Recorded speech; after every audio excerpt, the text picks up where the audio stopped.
Buenas noches.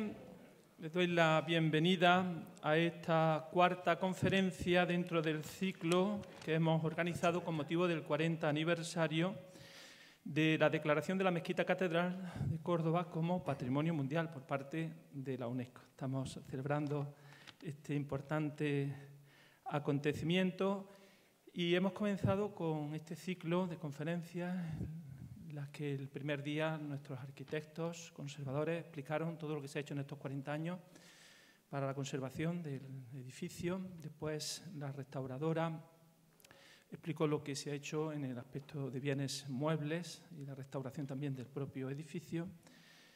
La semana pasada nuestros arquitectos, nuestro arqueólogo, don Raimundo, junto con don Alberto, pues nos estuvieron explicando también lo que se ha hecho en estos 40 años en el ámbito del patrimonio arqueológico de la Mezquita Catedral. Y hoy pues vamos también a tener el gusto de poder escuchar a nuestro archivero adjunto, don Jesús Daniel Alonso Porras, puesto que don Manuel Montilla Caballero, que es archivero, por motivo de salud no se encuentra aquí, y también a doña Patricia Gómez, que es restauradora. Quiero dar de nuevo las gracias al Real Círculo de la Amistad y a su presidente, don Pedro López Castillejo, por la acogida amable que nos ha brindado, facilitándonos pues lo mejor de la casa para que todos ustedes se encuentren a gusto. Agradezco también a don Manuel Pérez Moya, anterior deán, miembro del Cabildo, al equipo de arquitectos, también de arqueólogos, de técnicos profesionales de nuestra catedral, también a los miembros de la Fundación Bangasú, que se encuentran aquí, don Miguel Aguirre, don Antonio Peinado y demás autoridades, y a todos ustedes, señores y señoras. Para nosotros es motivo de alegría compartir esta buena noticia, 40 años de la declaración de la Mezquita Catedral como Patrimonio de la Humanidad y después, como vengo recordando estos días anteriores, la ratificación que ha hecho la UNESCO 30 años después, el año 2014, no solamente de que es Patrimonio Mundial, sino que la ha reconocido como de excepcional valor universal. Quiere decir que después de un estudio que se hizo del estado de este bien, pues ha decidido darle la máxima distinción que concede la UNESCO, que es declarar este monumento de excepcional valor universal. Bueno, pues en esta noche, hoy se nos va a hablar de uno de los valores que tiene este monumento, que como saben ustedes, primero fue declarado Monumento Nacional en 1882, parte del Estado español, pues pasó a la categoría de BIC, Bien de Interés Cultural, según la normativa vigente en patrimonio. Y dentro de los valores que encierra este BIC, no solamente está el edificio inmueble, el edificio mueble, sino también su patrimonio archivístico y bibliotecario. Quiere decir que hoy se nos va a hablar también de una parte de este patrimonio que quizá muchos de ustedes desconozcan, algunos quizá han tenido el privilegio de conocer porque han accedido para hacer alguna investigación y que, bueno, pues tanto en la parte archivística como también en la parte de su fondo bibliotecario, todos los libros maravillosos de los cuales nos van a hablar, pues también encierra los 8 siglos últimos de la historia de este edificio en su dimensión pues, de archivo y también la recopilación de sus magníficos libros. Bueno, pues sin más preámbulos, le doy la palabra a don Juan Luis Arjona Zurera, profesor de la Facultad de Filosofía y Letras de Córdoba y director técnico del Archivo Diocesano de Córdoba, en calidad de profesor de la UCO, con la que tenemos un convenio marco establecido, diversos convenios específicos de colaboración, y también como experto en archivos, puesto que es el director de nuestro gran también archivo diocesano, pues él va a hacer la presentación del primer ponente de esta noche.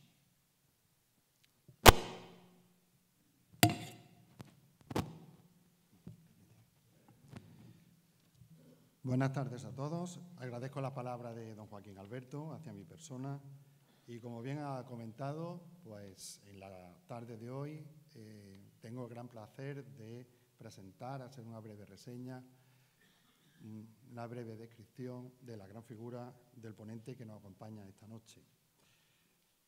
Don Jesús Daniel Alonso Porras es natural de Córdoba, sacerdote cordobés. Su temprana pasión por la historia y por el arte dirige en su línea vital, licenciándose en Filosofía y Letras, especialidad en Geografía e Historia por la Universidad de Córdoba. Ejerce como profesor de educación secundaria entre los años 1991 y 2003, siendo funcionario de carrera en el año 2000. No obstante, su profunda vocación, y por qué no decirlo, su ADN familiar, inclinó su vida hacia el sacerdocio. ADN en el cual sobresale la figura de su tío materno, don Felipe Tejederas Porras, mi primer secretario canciller en la curia. Persona muy afable en el trato, sencilla, siempre con una sonrisa, cualidades que persisten en nuestro ponente. Don Jesús Daniel fue ordenado sacerdote por Monseñor Juan José Asenjo Pellegrina en las últimas órdenes que confirió en nuestra diócesis el 5 de mayo del año 2009. Sus extraordinarias cualidades personales y su profunda formación humanística motivó que Monseñor Asenjo le nombrase director del Secretariado Diocesano de Pastoral Universitaria a los 2 meses de su ordenación y que al año siguiente, en 2010, fuese destinado a la Universidad Pontificia Gregoriana de Roma para realizar los estudios de Historia de la Iglesia, donde cursa el doctorado en Bienes Culturales y Archivística en el Archivo Secreto Vaticano hasta el año 2013. De regreso a Córdoba, compaginará la realización de su tesis doctoral con sus labores pastorales como párroco de Nuestra Asunción de la Rambla. Defiende su doctorado en Roma el 1 de julio de 2019 con la tesis titulada De Ecclesia Agami o el modelo de la Iglesia cristiana adaptado al Islam, el renacimiento macedónico en la mezquita Aljama de Córdoba, dirigida por la profesora doctora María Teresa Gigliosi. Actualmente ostenta los cargos de vicario general y moderador de la curia, director del Secretariado Diocesano de Patrimonio Cultural y a vicepresidente de las distintas fundaciones de enseñanza existentes en nuestra diócesis. Asimismo es párroco adscrito de la parroquia de San Nicolás de la Villa. Su labor en la Santa Iglesia Catedral se inicia formalmente en el año 2020, al ser nombrado canónigo adjunto, archivero, bibliotecario y encargado del foro óseo.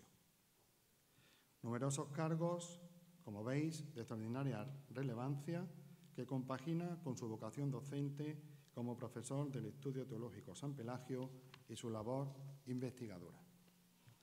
Entre sus publicaciones podemos destacar 63 en la serie Capillas de la Catedral de la revista Iglesia en Córdoba entre los años 2014 y 2016.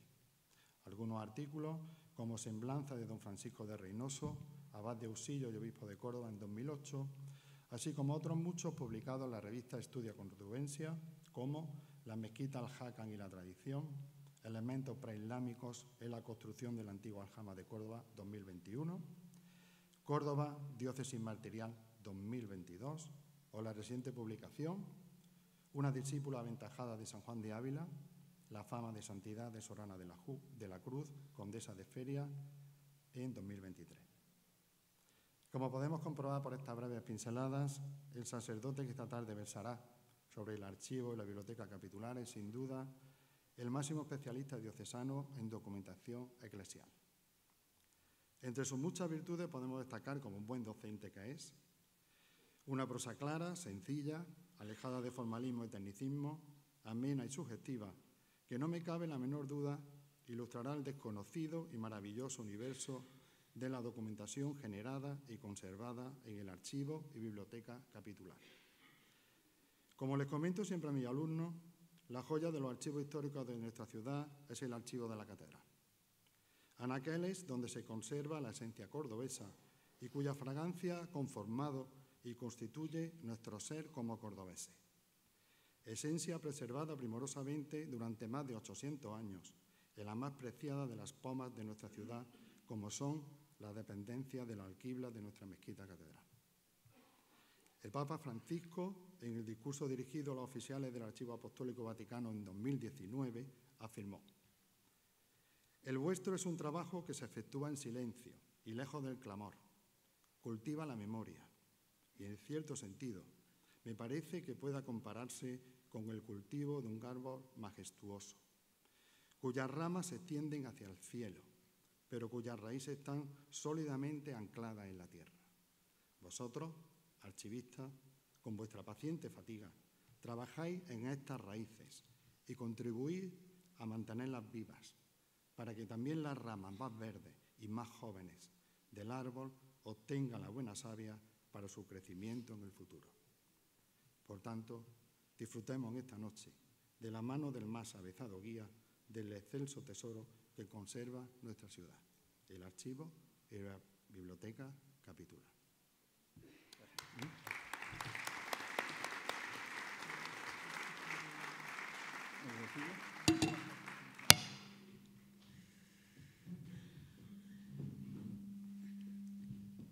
Muchísimas gracias, Juan Luis. Muchísimas gracias, don Joaquín Alberto, mi deán presidente.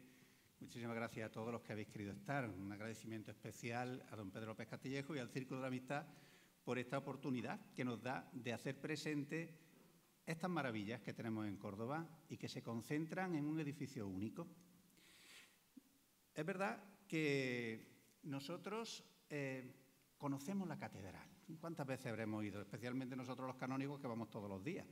Siempre descubrimos algo nuevo, siempre. Un edificio tan complejo y por eso conviene ir mucho, ¿no? Pero hay un lugar que es especialmente sagrado, ¿no? El sagrario, claro. Pero después, para la cultura, el archivo de la catedral. Pero no olvidemos que no se trata solamente de un archivo. Estamos hablando de un archivo y una biblioteca. Son dos instituciones totalmente distintas, aunque todas, evidentemente, se dedican a la custodia de los documentos. Pero ya veremos que la misma definición de las palabras nos va a indicar que es algo diferente. ¿Cuál es la cuestión? Que ambas coinciden en el mismo espacio. En ese espacio que, como veíamos, está situado en el antiguo Sabat, ese corredor que comunicaba el Alcázar, el actual Palacio Episcopal, con la antigua mezquita.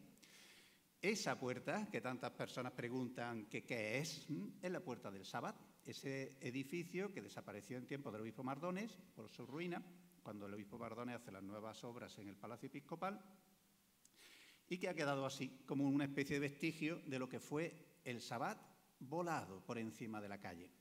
Pero esa galería permanece en el interior, es decir, a la que en segundo sus arquitectos construyen una doble quibla, precisamente buscando ese espacio que entronca con la tradición del Macrona, del Palacio Laterano, que entronca con otro pasadizo que comunicaba la Capilla Palatina con el Palacio de Carlomagno, y que en definitiva entronca con el catisma de los emperadores bizantinos por el cual los emperadores accedían desde el Palacio Sagrado hasta la Basílica de Constantinopla, hasta la Basílica de Santa Sofía, que era algo así como una capilla palatina, ¿no? Actualmente solamente se puede acceder por la puerta situada a la derecha del mihrab. Bueno, ahí tenemos esa puerta, como la pueden comprobar aquí, no sé si se ve la flecha, sí. Y luego estas son las galerías, esos balcones que nosotros vemos ahí, transformados posteriormente, aprovechando el torreado de la mezquita, de la fachada de la mezquita, y que constituyen el actual archivo en sus dos plantas. Ahí lo tenemos mejor, con esos escudos episcopales recientemente restaurados por la catedral. Y aquí tenemos un plano. Don Gabriel a lo mejor protesta porque no hemos utilizado uno de los últimos planos que son de los más fieles, ¿no? Porque se han hecho más recientemente. Pero yo he querido poner este de don Mariano López Sánchez, que está en la Real Academia de Bellas Artes de San Fernando, y que nos está hablando de unas instalaciones que existían en esa zona precisamente en el siglo XIX, ¿no? Y que luego fueron siendo transformadas con las sucesivas restauraciones. ¿Dónde tenemos entonces el archivo? Aquí, en este espacio, en estas cámaras, que constituyen ese espacio intermedio entre los dos muros de la quibla, justo adosado al mihrab, ¿no? Aquí lo tenemos en una ampliación, la fotografía está al revés, pero ahí pueden ver esas estancias en las que actualmente se encuentra situado el archivo y la biblioteca. Quería hacer hincapié simplemente en ese gran macizo de piedra que ocupa el mihrab. Desde el fondo de la capilla del mihrab, el primer mihrab de la historia islámica, que realmente constituye un ábside, una capilla, ¿no? Y hasta ese saliente que hay en la fachada, Pues hay unos 6 metros de piedra, me parece recordar. Es decir, ¿qué significa ese gran macizo de piedra? En un sentido simbólico, ¿no? Es la cueva, ¿no? Es el lugar, primero, donde Mahoma recibió esa supuesta revelación de San Gabriel, ¿no? Pero algo que va mucho más allá, ¿no? Pero no es momento de hablar de estas cosas, ¿no? Bueno, nos hemos situado y aquí, pues, nos vamos acercando. Nos acercamos a esa puerta que habitualmente está cerrada, la otra está cegada, como sabemos, y entonces, pues, nos damos cuenta de que no está cegada. Esta se abre, ¿no? Se abre y se pasa por aquella puerta por la que el califa Alhaken II salía todos los viernes y luego volvía y regresaba a su palacio. Él dirigía desde allí, desde esa zona de la Maxura, que no corresponde al espacio que nosotros contemplamos de la reja hacia allá, ¿no? Esa no es la Maxura, ese es el vestíbulo del mihrab. La Maxura comenzaba precisamente donde está la gran pantalla de arcos polilobulados de la capilla de Villaviciosa. Eran 3 naves cerradas por un muro de madera y que constituían esa especie de capilla palatina que los califas tenían para su propia oración, ¿no? Para dirigir la oración, no solo ellos, evidentemente, sino toda su corte. Entramos por la puerta, bajo unos mosaicos bizantinos del siglo X. ¿Y qué encontramos? Pues encontramos el archivo. Encontramos estas preciosas estanterías del siglo XVIII que se conservaban en las galerías del patio, creo recordar, me contaba don Manuel Nieto, y que se trasladaron allí precisamente por su antigüedad y por su prestancia, ¿no? Ese es el archivo capitular, o esa es una parte al menos del archivo capitular.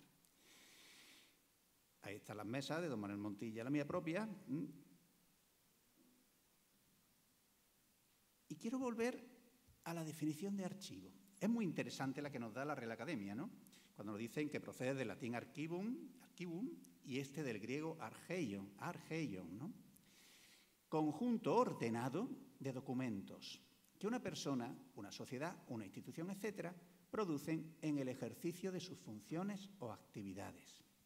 La definición es realmente certera, porque nos está dando unos datos fundamentales. En primer lugar, que son documentos. Ya sabemos que un archivo no es otra cosa, es una colección de documentos. Pero hay una palabra ahí que es fundamental, conjunto ordenado.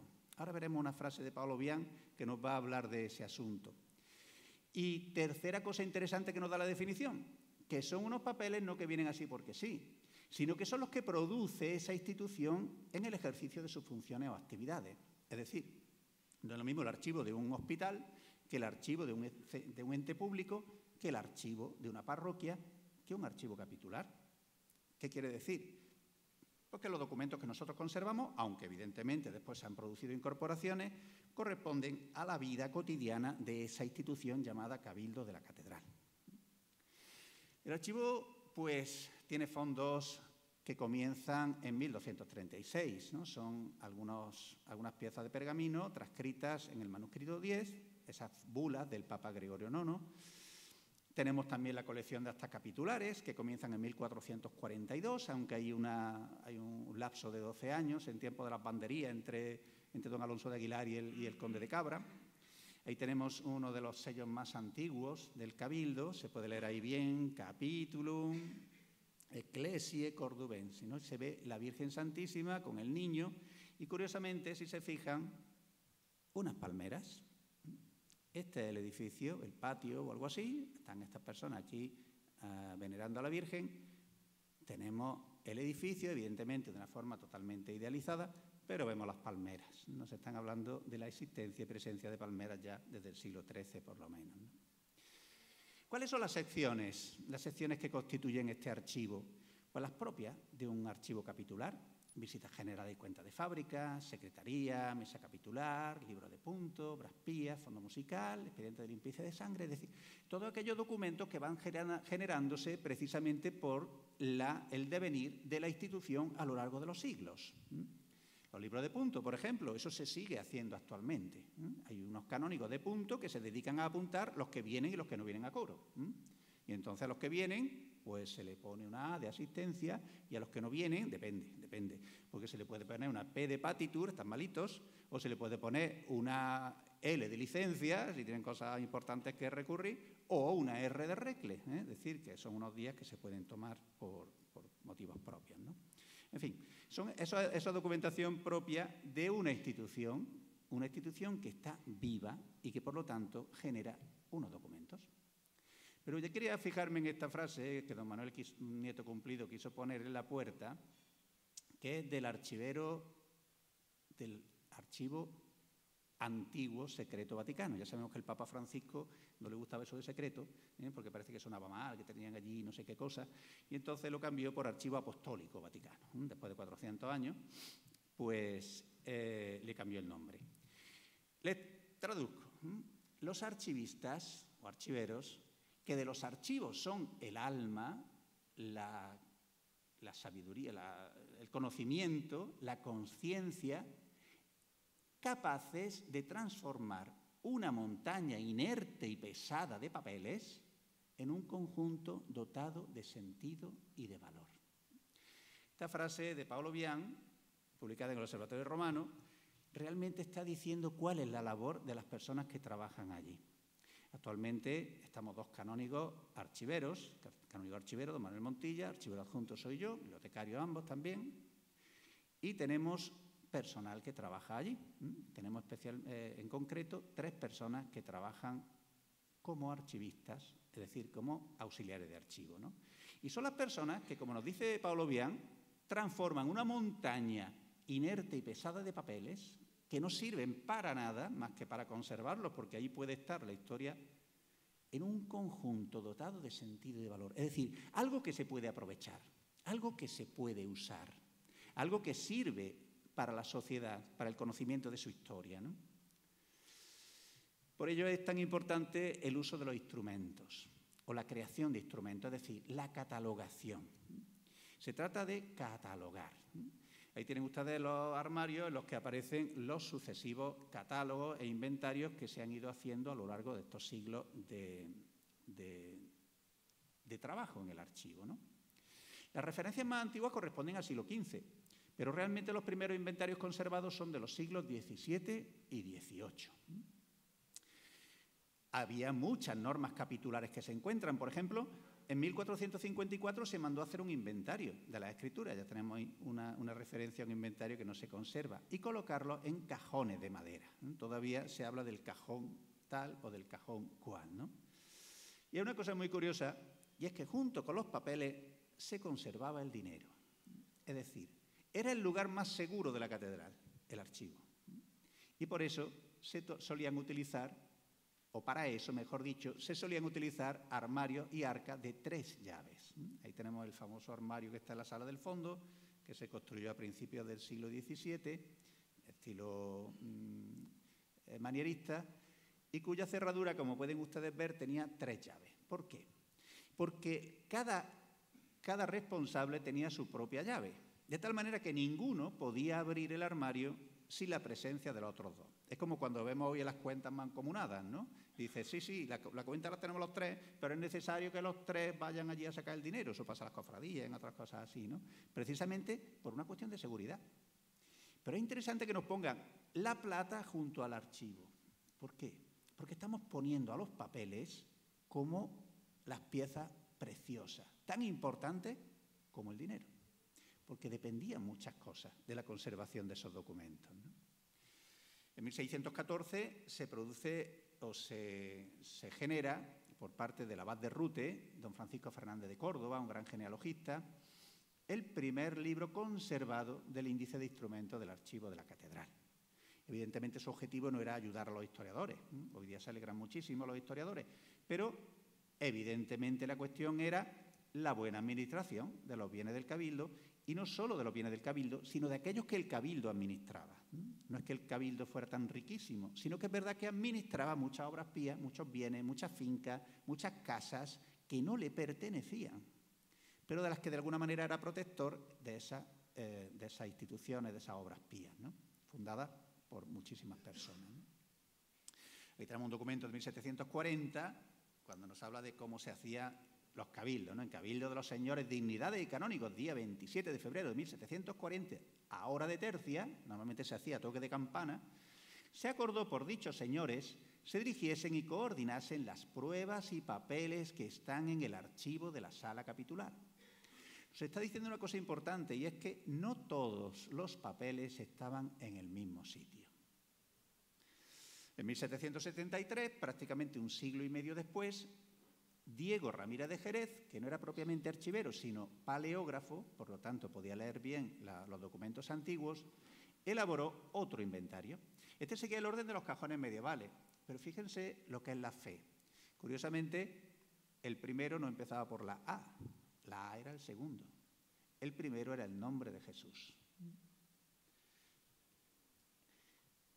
Tenemos ahí ese decreto del Cabildo que todavía está adosado al armario del siglo XVII, donde dice, conforme a la concordia, el obispo, y mandó que por ningún acontecimiento se saque papel, libro ni instrumento alguno del archivo, y para su perfecta observancia se ponga y fije en él este acuerdo, donde se pueda ver y leer. Pues casi 300 años después, todavía sigue ahí ese papel, tal y como mandó el obispo Barcia. Ahí tenemos un ejemplo de ese inventario, ¿no? El inventario por cajones, el cajón S, en el cual se contienen todos los pleitos que ha tenido el Cabildo de esta Santa Iglesia. El Cabildo no tenía problema en meterse en pleitos con el más pintado, ¿no? Con los señores de la Casa de Priego. Ya sabemos, la Casa de Priego, una de las casas más importantes de Córdoba. Bueno, pues tenían sus pleitos, el Cabildo, ¿no? Por tierra o por lo que fuera, ¿no? Y catálogo y prima di tutto, es decir, lo primero que hay que hacer son los catálogos. ¿Por qué la palabra en italiano? Porque así la dice Paolo Bian. Pero nos da un dato interesante el hecho de que León XIII, el Papa, abrió a los investigadores el Archivo Secreto Vaticano. Recordamos que archivo secreto significa simplemente archivo privado. Y el Cabildo de la Catedral, atento a ese designio del Papa, poco después creó la figura del canónigo bibliotecario, que no existía. Y entonces el que le tocó pues elaboró unos sencillos inventarios de poco valor. Pero en 1972, vamos como por salto, ¿verdad? Desde la voz de Rute a Ramírez de Jerez, en 1972 se produjo el nombramiento de don Manuel Nieto Cumplido como canónigo archivero. Hasta entonces, como hemos dicho, los fondos estaban distribuidos en diversos lugares, en la sala capitular, en las distintas capillas. Y comenzó entonces, de la mano de don Manuel Nieto, un proceso de unificación de los fondos y de catalogación. Esto va a ser definitivo para entender el archivo tal y como lo conservamos. El archivo y la biblioteca, que después veremos. ¿Por qué eso es tan importante? Porque supuso la creación de un ente, el archivo capitular, que recogía toda la documentación que generaba el edificio. Obras pías estaban por un sitio, cuentas de fábrica estaban por otro, según el obrero lo necesitaba. A partir de ahí surge esa creación de un verdadero archivo capitular que entiende de todos los documentos que surgen en torno a esta institución. Y es precisamente en este periodo, el periodo que comienza en 1972, donde se da el gran salto, que todavía, eso sí, no ha terminado. Ahí tienen ustedes una bula con el sello en plomo del Papa Julio II. Fue en el año 1980, como tienen ustedes ahí arriba, en la cornisa, cuando se trasladaron esos armarios desde la galería hasta ese espacio del archivo actual del Sabbat. Y esto se lo pongo por una curiosidad, no es el primer mapa que se hace de la diócesis de Córdoba. Patricia nos podía contar alguna cosita curiosa porque ha dado mucho que hablar este mapa. Al final resultó que la plancha, que pertenecía, por cierto, a la catedral, se encuentra en el Museo de Bellas Artes, ¿no? Pero fue precisamente durante ese periodo el que comienza con esa gran obra de catalogación y de reordenación y de unificación de don Manuel Nieto Cumplido, cuando se produjo la 8ª sesión de la Asamblea General del Comité de Patrimonio Mundial de la UNESCO, que se produjo en Buenos Aires en octubre y noviembre de 1984. Ese comité, siguiendo las recomendaciones del ICOMOS, acordó inscribir en la lista del Patrimonio Mundial 23 propiedades culturales y naturales, entre las que se encontraba nuestro edificio.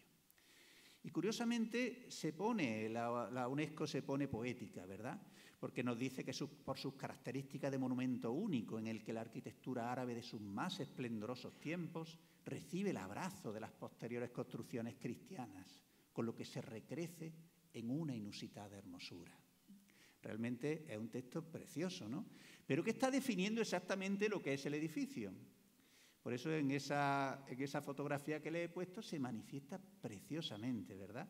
Ese arco polilobulado que une las zonas de Abderramán II con Alaquén II, que abre Alaquén II, evidentemente, para comunicar con su ampliación, y que, sin embargo, ha sido como envuelta, abrazada por esa decoración plateresca del tiempo del don Leopoldo de Austria, ¿no?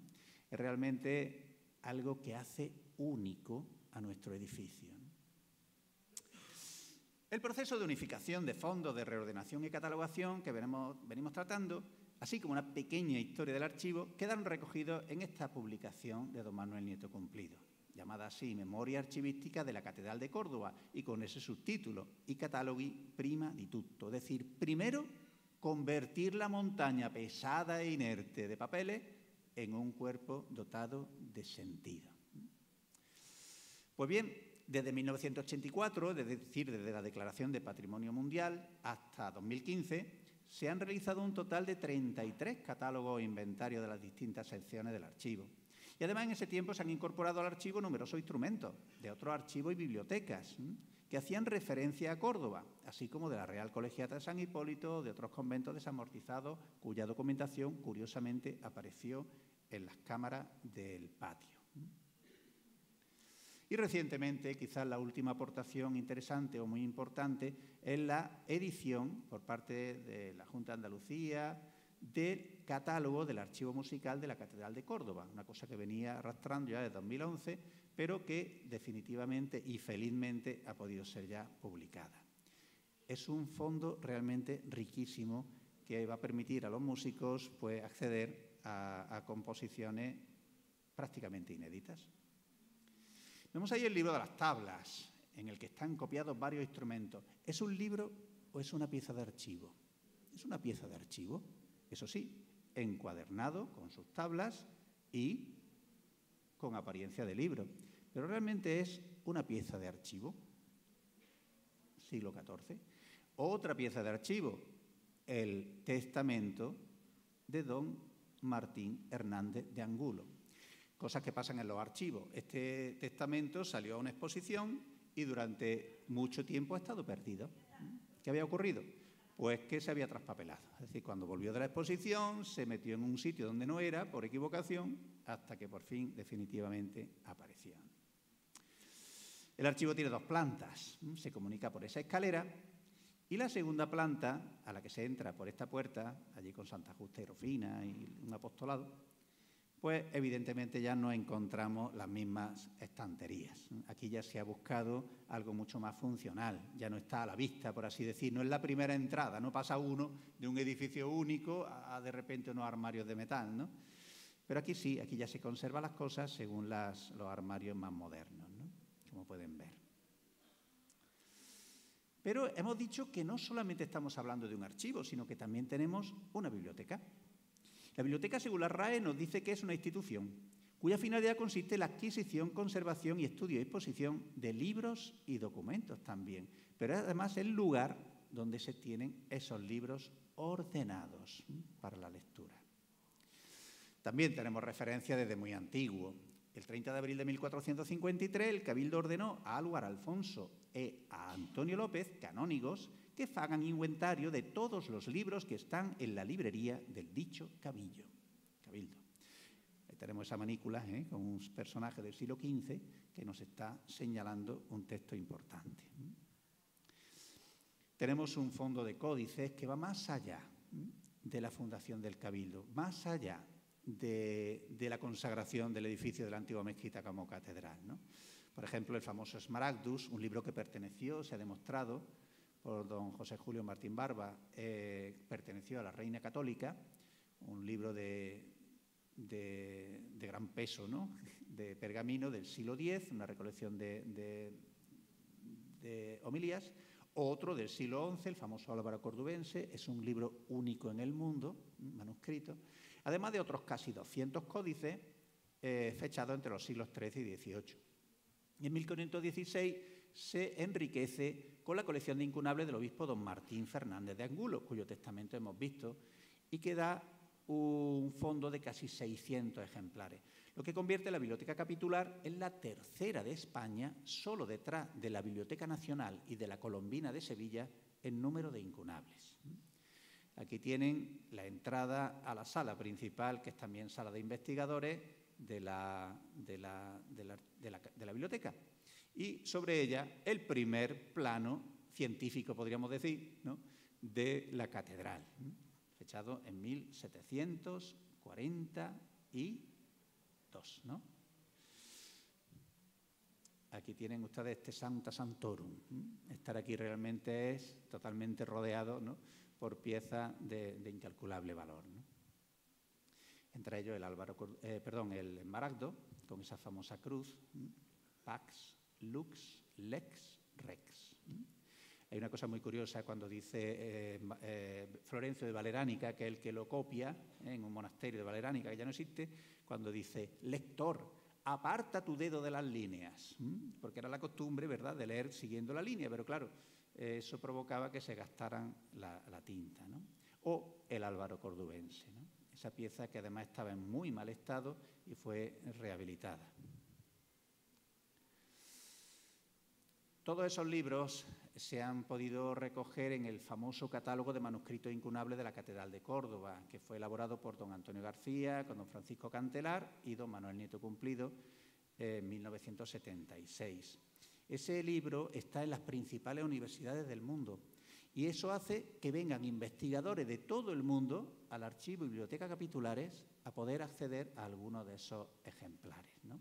Aquí tienen una de las puertas que accede a ese archivo alto y esas piezas o esa colección de libros corales que también fue recuperada de una capilla donde se encontraban abandonados porque ya no se utilizaban, y allí fueron dispuestos con un sistema muy interesante que permite su conservación.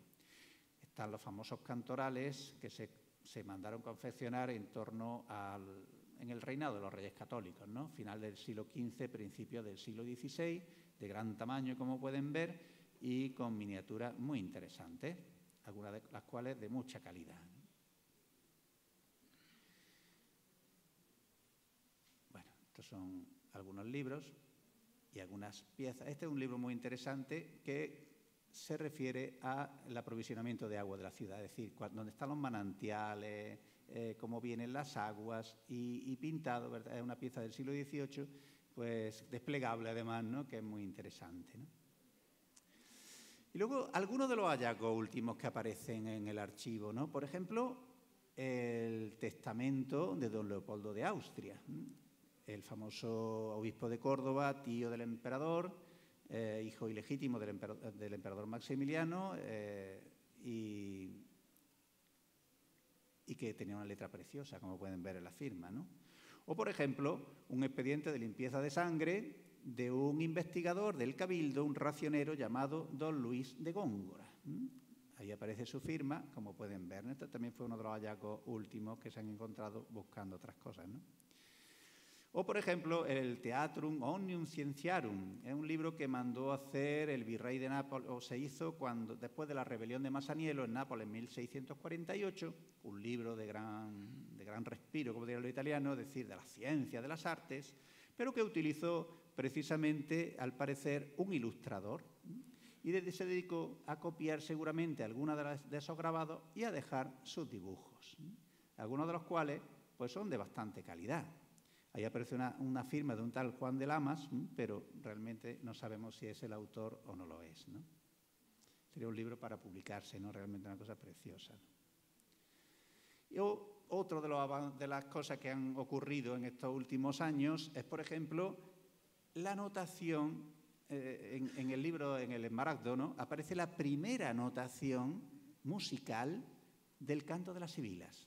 Lo pueden ver en esos puntitos, ¿no? Todavía no hay pentagramas, ni tetragramas, ni nada, pero el que va a cantar aquello le pone unos puntitos hacia arriba y hacia abajo, de manera que le recuerda la melodía, ¿verdad? Esa fue transcrita hace apenas unos años por el padre Calo. Fue una de las últimas cosas que hizo antes de morir. Ella era muy mayor cuando vino expresamente a la Catedral de Córdoba a transcribir esa notación, ¿no? Otra cosa, en tiempos ya de don Manuel Montilla, ha sido la incorporación de los servicios informáticos, que ya existían, pero de alguna manera se han modernizado. Pues ya cada uno de los trabajadores y también los canónigos archiveros tenemos nuestro propio ordenador, se está procediendo a la digitalización de las piezas, etcétera, etcétera. Es decir, también la modernidad ha llegado recientemente al archivo. Y ahí ven algunos de los libros. Si se fijan, hay unos que tienen los tejuelos, esas etiquetitas más blancas, más nuevas, los lomos más nuevos y otros no. Es el proceso de restauración al que se está llegando o que está llevando a la restauración sistemática de los fondos. Tengo que decir, aunque ahora Patricia nos lo aclarará mucho mejor, que la Catedral de Córdoba tiene el único taller de restauración de papel y encuadernación de toda la provincia. El Cabildo mantiene a Patricia, previamente a doña María Chups, como restauradora en nómina, es decir, es el único taller estable de restauración de papel y encuadernación y uno de los pocos de Andalucía. La conservación de las piezas es fundamental. Aquí se puede ver la diferencia entre las piezas restauradas de las que no lo están, ¿no? Porque la conservación es muy importante. La conservación es muy importante. Por eso los bomberos, por ejemplo, van al archivo todos los años para que, sobre todo las nuevas incorporaciones, vayan conociendo cuáles son las piezas importantes que deben salvar, cuál es el plan de salvaguarda que está ya en activo, y nos está hablando de que estamos en uno de los lugares más importantes de la diócesis, de la ciudad, y me atrevo a decir, de España, no solo por el edificio en sí, que ya lo es, sino porque aquí se guarda la historia de la catedral. Pues ahora será Patricia quien nos hablará de ese proceso de restauración, de esa política de restauración que está teniendo el Cabildo con respecto a su material bibliográfico y archivístico. Patricia Gómez Gómez es conservadora y restauradora de documentos, de encuadernaciones y de material de archivo. Cursó en la Universidad Politécnica de Valencia la licenciatura en Bellas Artes, con especialización en conservación y restauración, así como el máster en conservación y restauración de bienes culturales. Posteriormente se especializó en documentos, obra gráfica y encuadernaciones, trabajando 10 meses como voluntaria en el Instituto Valenciano de Conservación, Restauración e Investigación. Realizó labores de conservación en la Marlborough House de Londres con una empresa, AM Restoration and Conservation, en el año 2013. Durante el año 2015 estuvo desarrollando labores de conservación en el Archivo Capitular de la Catedral de Valencia. Colaboró en el control del desmontaje de la exposición de dibujos Sorolla Íntimo, bocetos de visión de España, en la sede de la Fundación Bancaja de Valencia en 2015. Tiene cursos de especialidad en restauración de fotografía, conservación y restauración de encuadernaciones, sobre materiales, técnicas y ética de la restauración de papel al modo japonés, de identificación, catalogación y estudio de encuadernaciones artísticas y de encuadernación y conservación de cantorales. Como pueden ver, el fondo bibliográfico y archivístico de la Catedral de Córdoba está en buenas manos.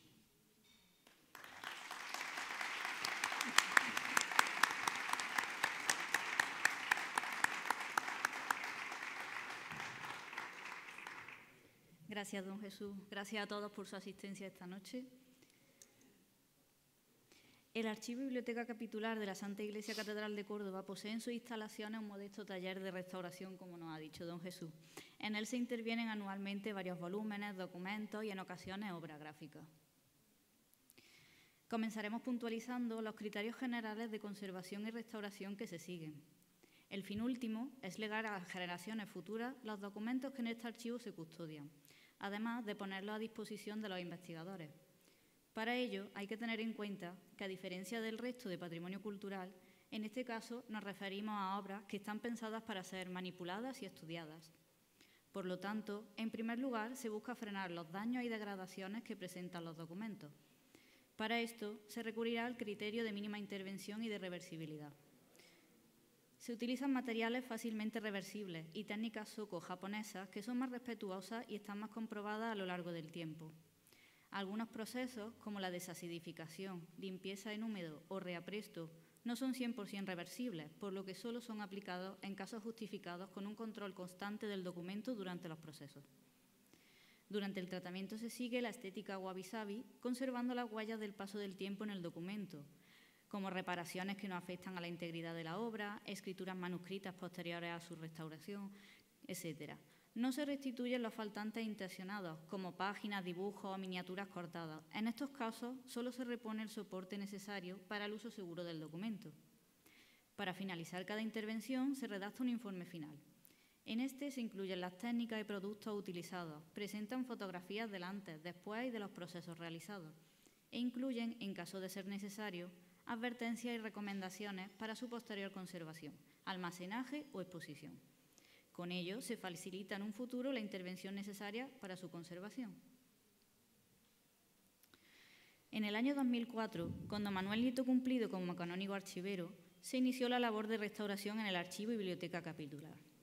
Esta labor se confió a la técnico superior en restauración María del Carmen Chus Gómez, quien trabajó en el archivo entre 2004 y 2017. Entre la documentación que restauró encontramos 50 manuscritos y 61 incunables.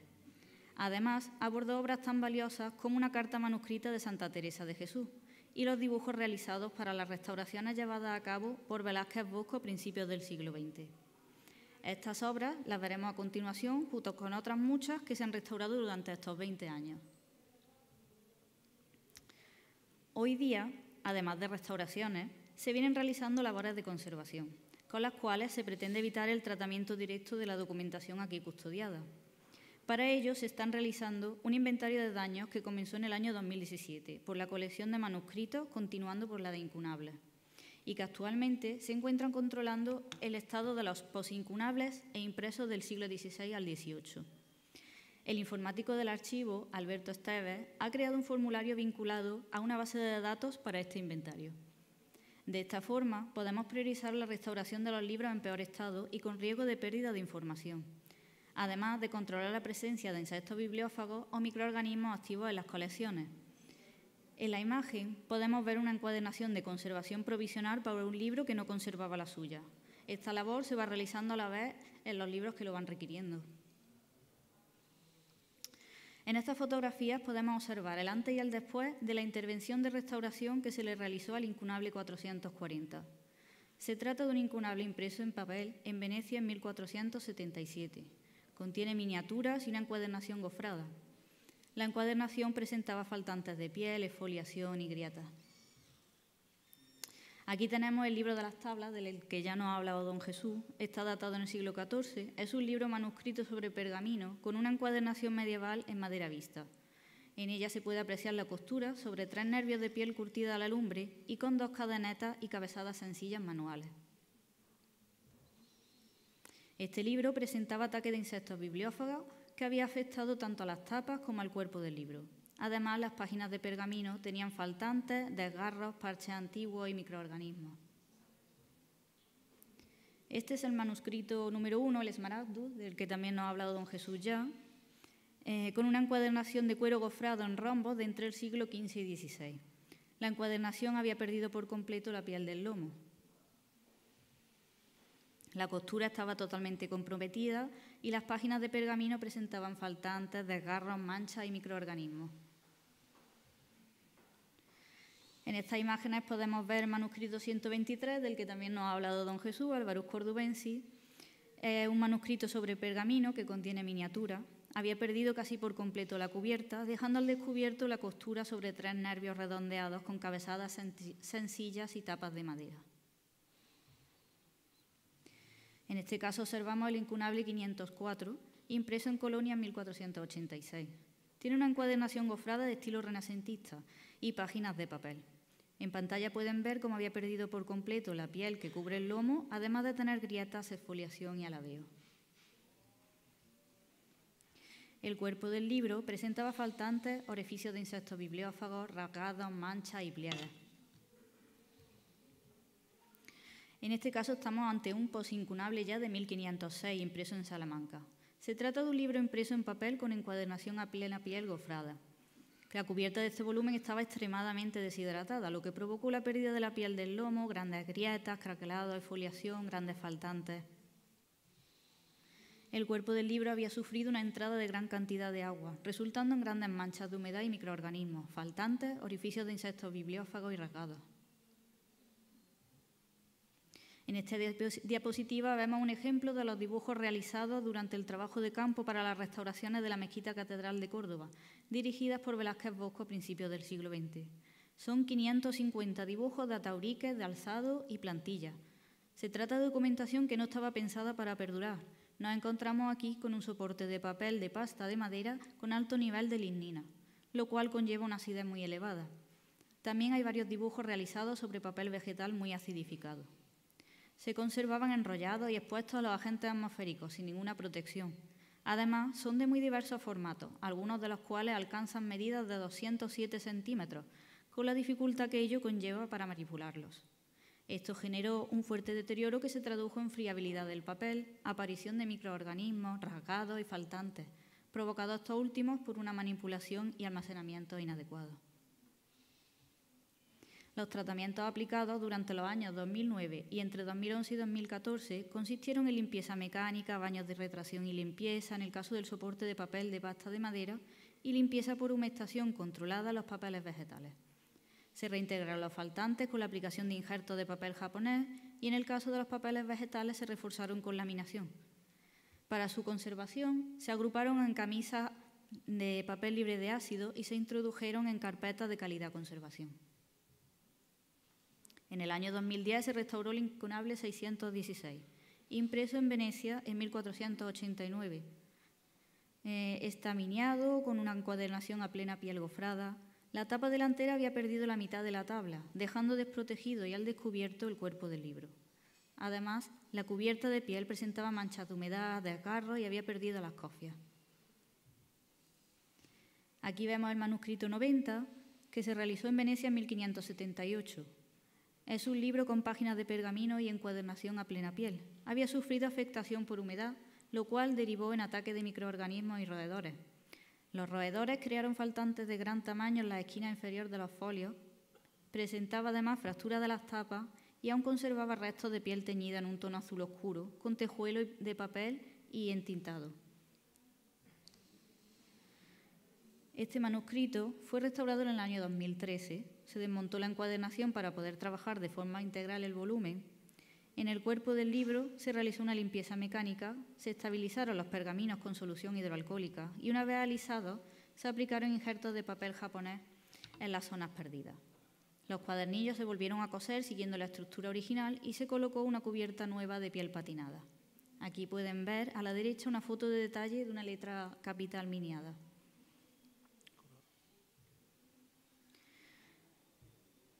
Aquí tenemos el antes y el después del incunable 366, impreso el 12 de octubre de 1493 en Pavía. Es un libro impreso en tinta negra sobre papel con encuadernación flexible de cartera en pergamino. Presentaba un estado de conservación crítico causado por la humedad. Esto provocó la aparición de microorganismos, desnaturalización del papel y faltantes causados por roedores. La encuadernación también estaba muy deteriorada, habiendo perdido la zona delantera de la cubierta en pergamino y el cierre de cartera.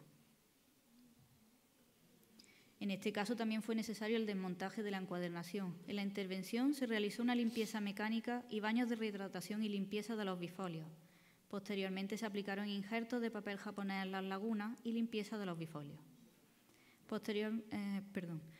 Se reforzó la unión de estos con laminación parcial con papel tisú. Una vez tratados los bifolios se cosieron como estaban originalmente y finalmente se colocó una nueva cubierta de pergamino con el cierre de cartera y los dos cierres de vaga y botón en piel curtida a la lumbre. En esta diapositiva pueden ver una carta autógrafa de Santa Teresa de Jesús dirigida al canónigo don Pedro de Castro en 1581. La carta está manuscrita en tinta metaloácida sobre papel de tina en filigrana. El estado de conservación era crítico, debido al alto nivel de oxidación de las tintas metaloácidas, las cuales habían causado perforación y friabilidad en el papel.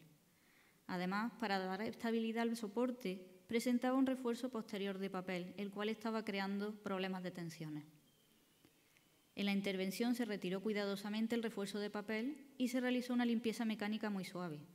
Para su refuerzo se aplicó laminación en ambas caras y los faltantes se rellenaron con injertos de papel japonés.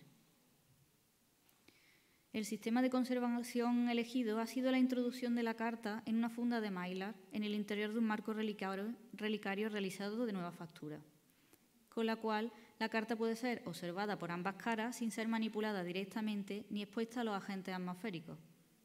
El marco original se encuentra actualmente expuesto en el archivo capitular con un facsímile en su interior. Aquí vemos un documento manuscrito en pergamino con sello pendiente de plomo de Alfonso X. Como viene siendo habitual en estos documentos, los enlaces de hilos de seda se habían partido por el peso del sello. Además, la tinta manuscrita estaba desconsolidada en las zonas con pliegues, comenzando a perder información. Por ello se optó por envolver los enlaces en una funda de crepelina y se introdujo el sello de plomo en una funda de pergamino, unida al documento por los óculos con una cinta de algodón. En esta imagen tenemos la quinta partida de Alfonso X del siglo XIV. Se trata de un libro manuscrito en papel de trapos con encuadernación mudéjar a plena piel gofrada. Este libro estaba muy deteriorado. En la encuadernación podemos apreciar cómo ha perdido parte de sus tapas y de la cubierta de piel. Sufrió, entre otras cosas, un ataque de roedores. Además, la cubierta tenía desgarro, elevada exfoliación y arañazos. El cuerpo del libro presentaba numerosos faltantes provocados por estos roedores y por insectos bibliófagos. Las tintas son de tipo metaloácido, las cuales habían oxidado, migrado y perforado el papel. En estas imágenes se ve el resultado final de la restauración de la encuadernación. Se colocaron unas tapas nuevas de cartón calidad conservación y una cubierta de piel de un tono similar. La cubierta original se trató y se volvió a encolar sobre la nueva cubierta, y además se repusieron las cintas de piel del cierre. Y aquí vemos el antes y el después del cuerpo del libro. Los bifolios se limpiaron mecánicamente y se laminaron las zonas perforadas por las tintas. Los grandes faltantes se subsanaron manualmente con la adhesión de injertos de papel japonés con éter de celulosa. Vamos a ver ahora las imágenes de los procesos de restauración de un libro. No se expondrán todos los pasos, pues necesitaríamos mucho tiempo. Se trata del tomo 1, el libro verde, uno de los más importantes del archivo capitular. Es un libro manuscrito en papel de trapos con encuadernación flexible en pergamino. Se comienza a escribir entre 1370 y 1405, pero recogiendo a veces datos anteriores desde los tiempos de la Reconquista. En la pantalla podemos ver el estado previo de la encuadernación. Este libro había sido reencuadernado varias veces y en la última, de 1804, se guillotinaron sus páginas por los 4 cortes.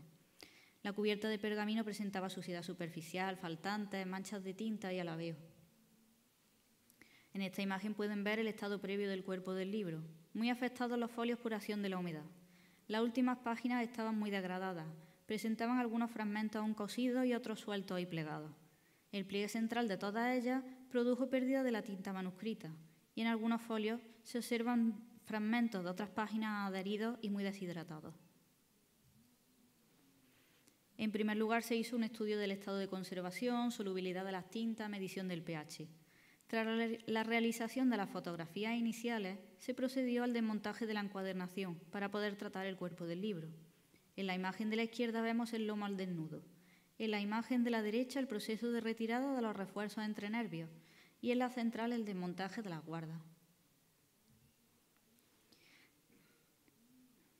Tras la realización de las pruebas de solubilidad, se observó que las letras capitales y los títulos en rojo y violeta estaban realizados con temple, el cual es muy sensible a la humedad. Debido a ello se fijaron una a una todas las letras capitales y los títulos, con paraloid 72 en acetona por impregnación con pincel. Posteriormente se han realizado baños de rehidratación y limpieza con agua y alcohol etílico de corta duración, ya que el papel de trapo estaba muy deteriorado. Estos baños han devuelto a soporte su flexibilidad, reforzando los puentes de hidrógeno y han extraído el óxido de las tintas. La oxidación de las tintas metaloácidas había provocado la acidificación y perforación del soporte, por lo que necesitaba una desacidificación. Para ello se unió en un paso el apresto y la desacidificación.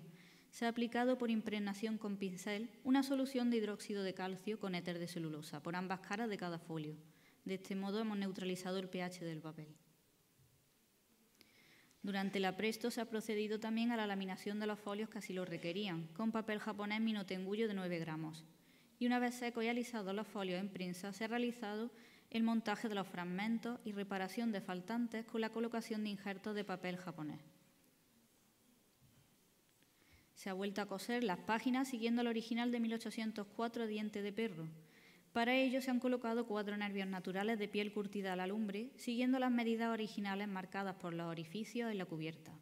Y se ha utilizado un hilo encerado de cáñamo similar al original. La cubierta de pergamino ha sido limpiada mecánicamente con gomas y bisturí. Una vez limpia ha sido vuelta a unir con los nervios como estaba de origen. Además, se han reparado los faltantes colocando injertos de papel japonés de gramaje alto a modo de sándwich, adheridos con almidón de arroz. Finalmente, estos injertos han sido entonados con acuarela. Aquí podemos ver el estado final, con fotos de detalle del faltante en la cofia que habíamos visto previamente. Y para finalizar, una imagen del cuerpo del libro ya restaurado. Ahora vemos un impreso de 1726 con encuadernación flexible en pergamino. Como pueden apreciar, presentaba un estado crítico y era imposible su consulta. Este libro se había visto muy afectado por el ataque de insectos bibliófagos, favorecidos por la humedad, que entró tanto al corte superior como al inferior. Presentaba grandes faltantes, suciedad superficial y restos biológicos en la cubierta de pergamino. Estos insectos provocaron numerosos faltantes en ambos cortes, los cuales llegaban hasta el centro de los cuadernillos. Además, se observaban numerosos restos biológicos dejados por los insectos en todo el tomo y manchas provocadas por los microorganismos. Aquí pueden ver el estado final de la encuadernación tras la restauración llevada a cabo en 2019. En estas imágenes ven el estado previo del interior del cuerpo del libro. En esta ocasión se limpiaron y repararon manualmente a uno cada bifolio. La intervención se realizó en un periodo de 4 meses. Y aquí tenemos los mismos folios que hemos visto ya restaurados. Les voy a mostrar ahora un manuscrito del siglo XVI muy deteriorado por una causa intrínseca, las tintas metaloácidas. Este manuscrito no podía ser consultado, pues la caja de texto se fragmentaba y perdía con el más mínimo movimiento de sus páginas. Es un manuscrito en papel con encuadernación flexible de cartera en pergamino. Podemos observar cómo la cubierta presentaba laveo, manchas de humedad y grandes desgarros. En estas imágenes ven la encuadernación una vez ya reparada. Y aquí ven el interior del cuerpo del libro. En la imagen de la izquierda se aprecia el deterioro causado por la perforación de las tintas.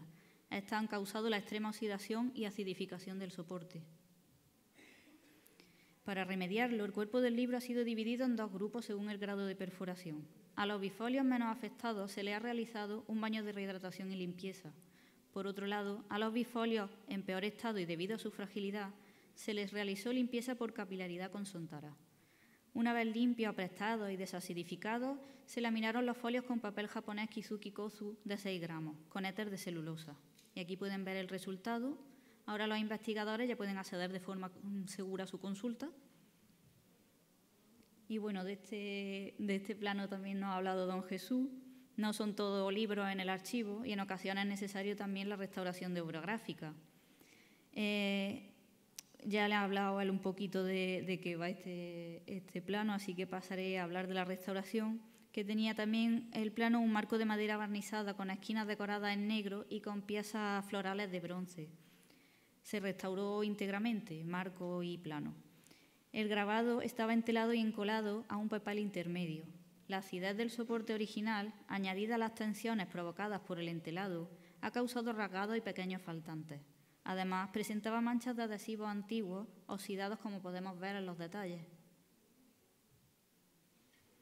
Tras la intervención, se puede ver cómo se atenuaron las manchas de adhesivo y se repararon los faltantes. Solo se han repuesto las letras y los campos de color que se sabía exactamente cómo eran y el lugar exacto, para no caer en la inventiva.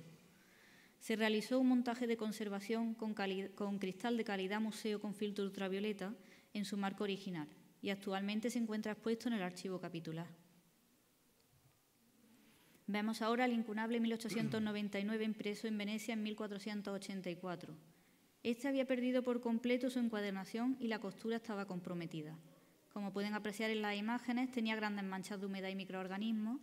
las cuales habían provocado la desnaturalización del papel y los consecuentes faltantes.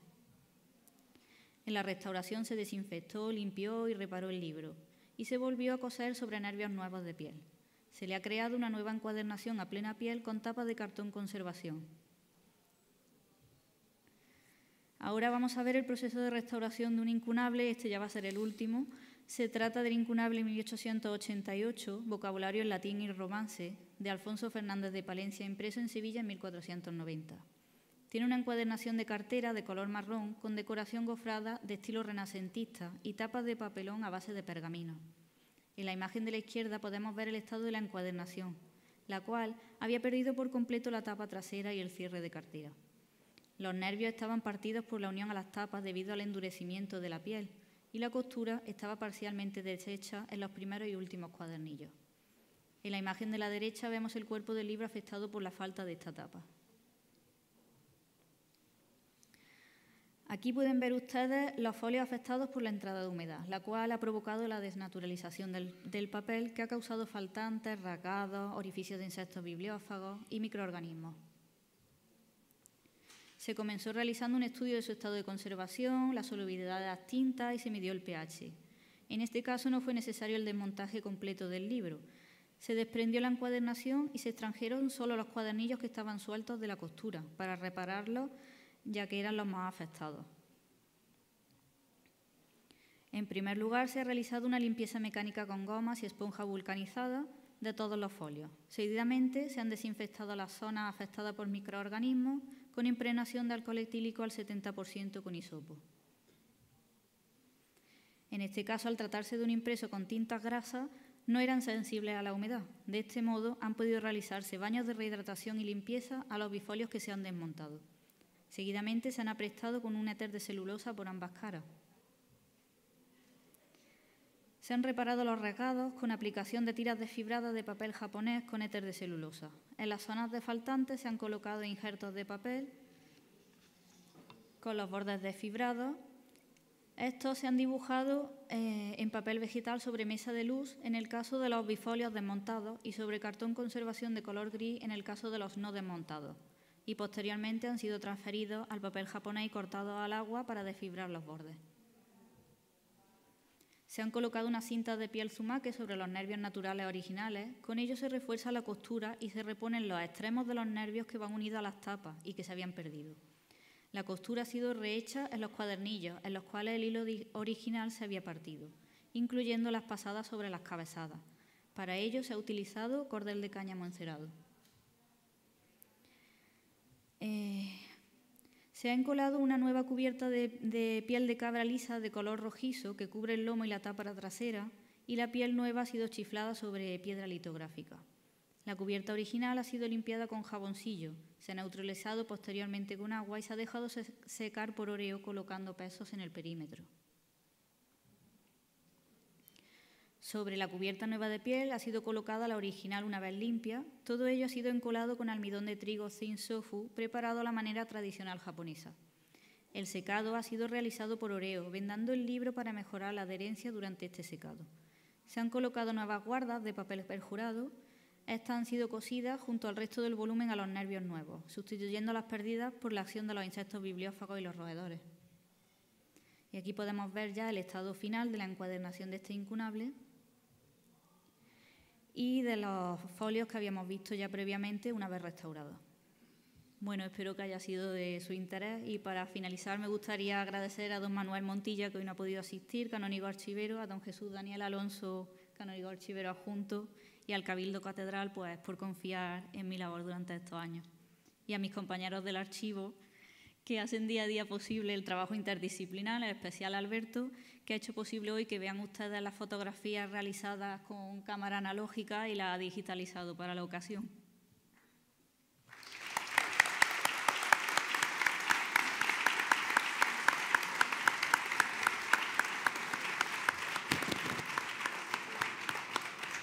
Pues muchas gracias, doña Patricia y don Jesús Daniel. Como veníamos haciendo en las anteriores conferencias, pues si quieren ustedes podemos abrir un turno de intervenciones por si alguien quiere hacer alguna pregunta a nuestros expertos.